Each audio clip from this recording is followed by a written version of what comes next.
जहिले फेसबुकमा बसेर धम्की दिने हामीलाई माफी माग्नु पर्ला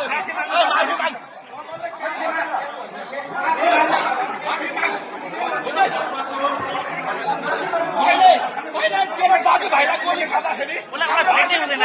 पहिले गोली हानेको पहिले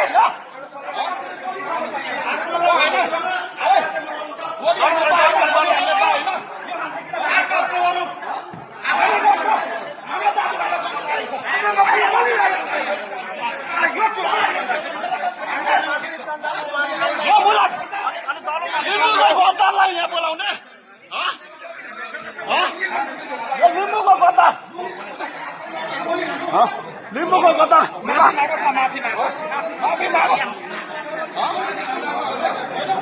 तपाईँहरूको कार्यक्रम हामी भाग्नुको लागि पनि आएको होइन यो फटाले गर्दा आएको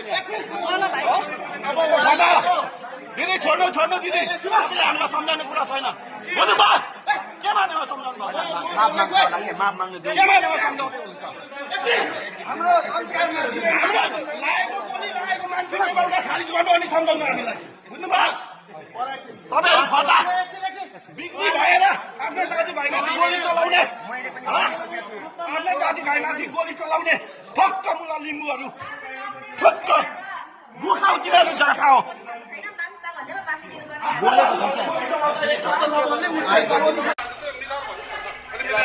तिमीलाई बोलाउन आइनी ब्याङ्कको बारेमा बोल्दा पनि टाउको दुख्ने होइन केबल कारको बारेमा बोल्दा पनि टाउको दुख्ने के हो त खासमा तिम्रो दाजुभाइलाई बोली राख्दा पनि तिमी बोल्ने अब हामी नाम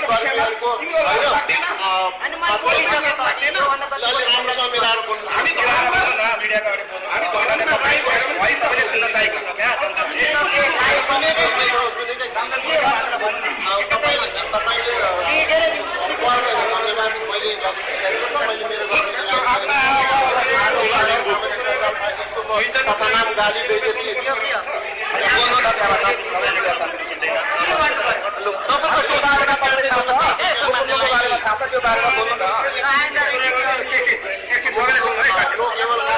आन्दोलनकारीको विपक्षमा म कुनै सामाजिक सञ्जालमा लेख्दिनँ बोल्दिनँ अनि मुकुमलङमा केबलकार बनाउन बोल्नु पर्यो नि त विपक्ष भनेको होइन केबल कार बनाउने पक्षमा म बोल्दिनँ विपक्षले के गर्छन् त्यो सम्बन्धमा बोल्दिनँ मुकुमलुङ संरक्षणको लागि म तत्पर छु भनिदिनु